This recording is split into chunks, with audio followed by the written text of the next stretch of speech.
Axolotl, cuento de Julio Cortázar.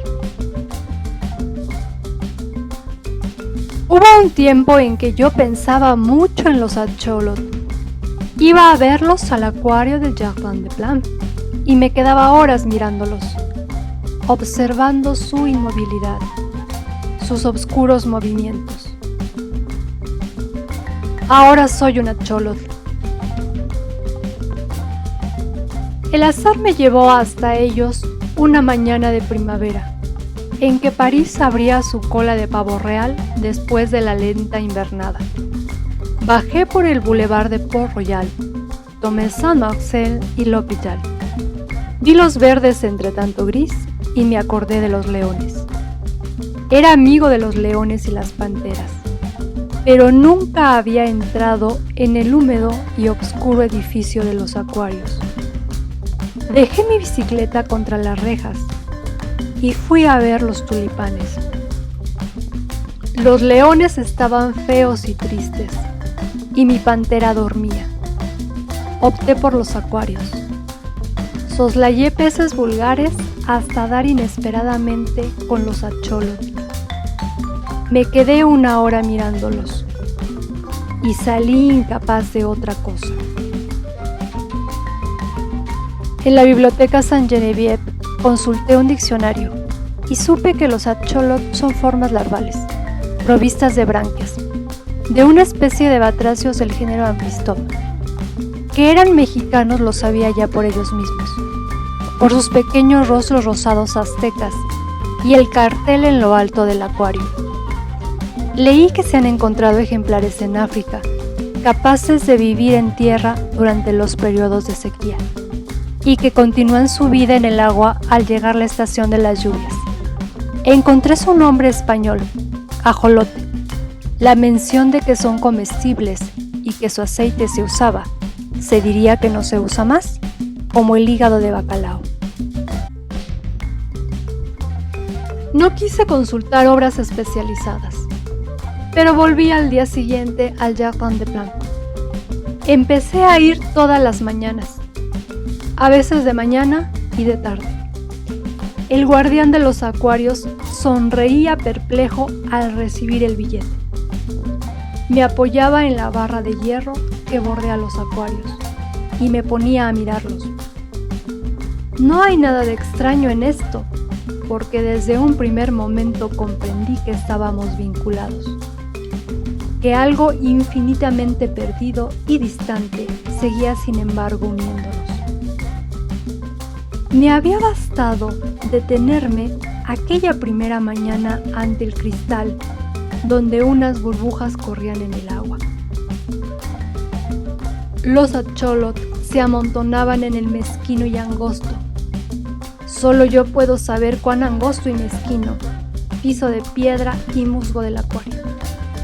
Había 9 ejemplares y la mayoría apoyaba la cabeza contra el cristal, mirando con sus ojos de oro que se acercaban. Turbado, casi avergonzado, sentí como una impudicia asomarme a esas figuras silenciosas e inmóviles aglomeradas en el fondo del acuario. Aislé mentalmente una situada a la derecha y algo separada de las otras para estudiarla mejor. Vi un cuerpecito rosado y como translúcido. Pensé en las estatuillas chinas de cristal lechoso, semejante a un pequeño lagarto de 15 centímetros, terminado en una cola de pez de una delicadeza extraordinaria, la parte más sensible de nuestro cuerpo. Por el lomo le corría una aleta transparente que se fusionaba con la cola, pero lo que me obsesionó fueron las patas, de una finura sutilísima, acabadas en menudos dedos, en unas uñas minuciosamente humanas. Y entonces descubrí sus ojos, su cara, 2 orificios como cabezas de alfiler, enteramente de un oro transparente, carentes de vida, pero mirando, dejándose penetrar por mi mirada que parecía pasar a través del punto áureo y perderse en un diáfano misterio interior. Un delgadísimo halo negro rodeaba el ojo y los inscribía en la carne rosa, en la piedra rosa de la cabeza vagamente triangular, pero con lados curvos e irregulares, que le daban una total semejanza con una estatuilla corroída por el tiempo. La boca estaba disimulada por el plano triangular de la cara. Solo de perfil se adivinaba su tamaño, que era considerable. Fue su quietud la que me hizo inclinarme fascinado la primera vez que vi a los Axolotl. Oscuramente me pareció comprender su voluntad secreta, abolir el espacio y el tiempo con una movilidad indiferente. Después supe mejor. La contracción de las branquias, el tanteo de las finas patas en las piedras, la repentina natación. Algunos de ellos nadan con la simple ondulación del cuerpo. Me probó que eran capaces de evadirse de ese sopor mineral en el que pasaban horas enteras. Sus ojos sobre todo me obsesionaban. Al lado de ellos, en los restantes acuarios, diversos peces me mostraban la simple estupidez de sus hermosos ojos, semejantes a los nuestros. Los ojos de los Axolotl me decían de la presencia de una vida diferente, de otra manera de mirar. Pegando mi cara al vidrio, a veces el guardián tosía inquieto. Buscaba mejor los diminutos puntos áureos, esa entrada al mundo infinitamente lento y remoto de las criaturas rosadas. Era inútil golpear con el dedo en el cristal. Delante de sus caras no se advertía la menor reacción. Los ojos de oro seguían ardiendo con su dulce, terrible luz. Seguían mirándome desde una profundidad insondable que me daba vértigo. Y sin embargo estaban cerca. Lo supe antes de esto, antes de ser una Axolotl. Lo supe el día en que me acerqué a ellos por primera vez. Los rasgos antropomórficos de un mono revelan, al revés de lo que cree la mayoría, la distancia que va de ellos a nosotros. La absoluta falta de semejanza de los Axolotl con el ser humano me probó que mi reconocimiento era válido, que no me apoyaba en analogías fáciles. Solo las manecitas. Pero una lagartija tiene también manos así, y en nada se nos parece.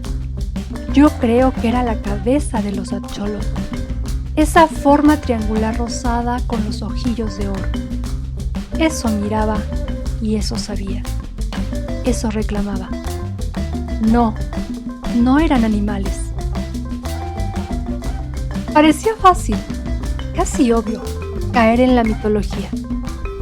Empecé viendo en los Axolotl una metamorfosis que no conseguía anular una misteriosa humanidad. Los imaginé conscientes, esclavos de su cuerpo, infinitamente condenados a un silencio abismal, a una reflexión desesperada.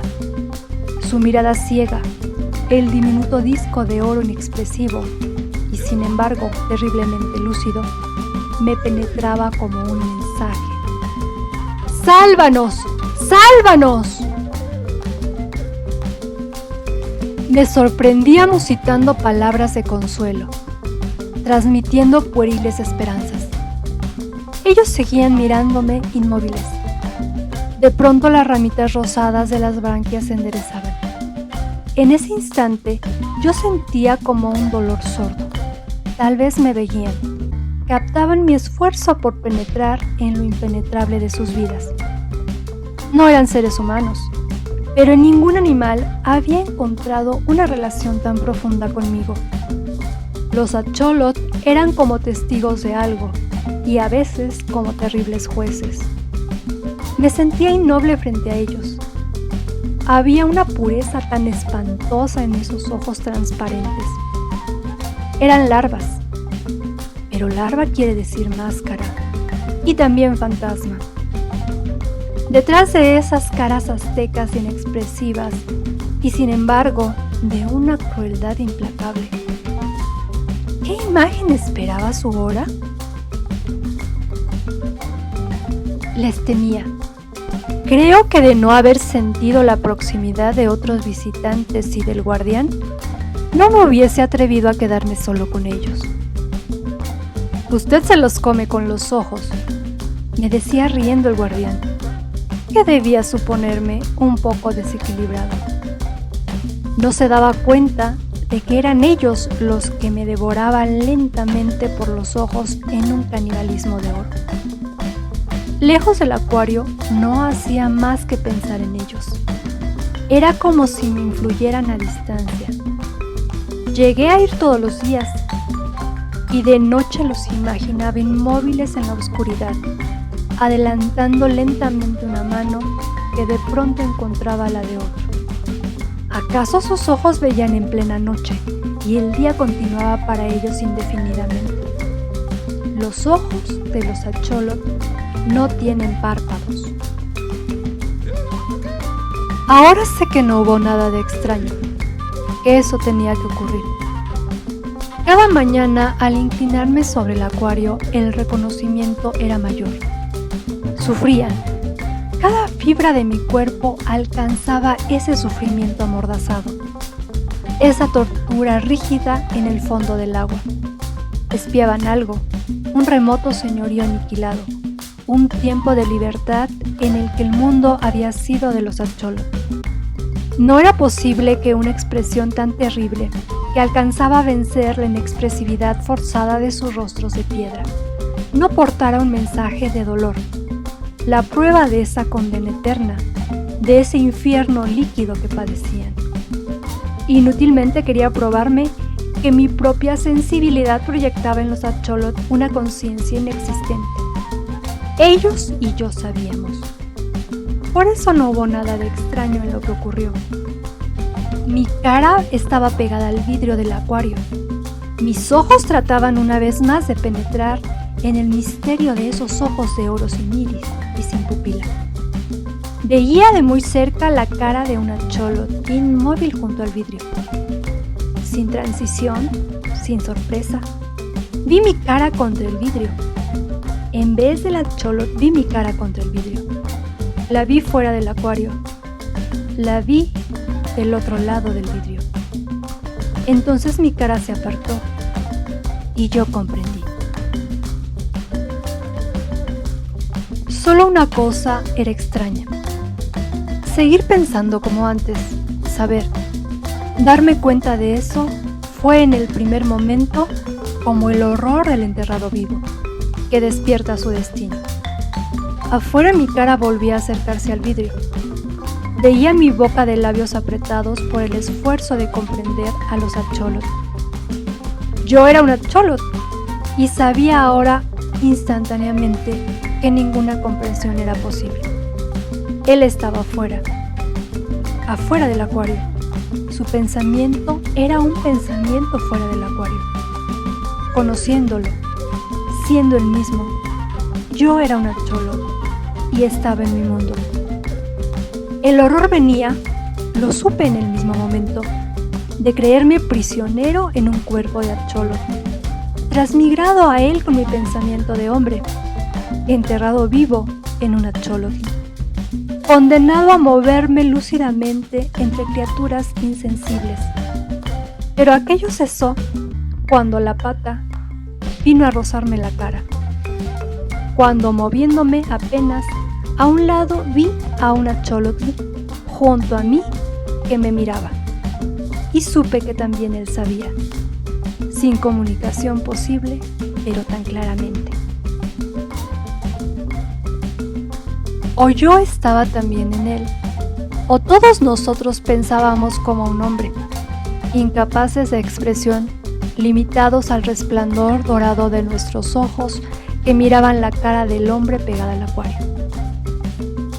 Él volvió muchas veces, pero viene menos ahora. Pasa semanas sin asomarse. Ayer lo vi. Me miró largo rato y se fue bruscamente. Me pareció que no se interesaba tanto por nosotros, que obedecía a una costumbre. Como lo único que hago es pensar, puedo pensar mucho en él. Se me ocurre que al principio continuábamos comunicados. Él se sentía más que nunca unido al misterio que lo obsesionaba. Pero los puentes están cortados entre él y yo, porque lo que era su obsesión es ahora un axolotl, ajeno a su vida de hombre. Creo que al principio yo era capaz de volver en cierto modo a él. Solo en cierto modo. Y mantener alerta su deseo de conocernos mejor. Ahora soy definitivamente un axolotl. Y si pienso como un hombre, es solo porque todo axolotl piensa como un hombre dentro de su imagen de piedra rosada. Me parece que de todo esto alcancé a comunicarle algo en los primeros días, cuando yo era todavía él. Y en esta soledad final, a la que él ya no vuelve, me consuela pensar que acaso va a escribir sobre nosotros. Creyendo imaginar un cuento, va a escribir todo esto sobre los axolotl. Si te gustó el relato, dale like y no olvides, suscríbete. Nos vemos pronto.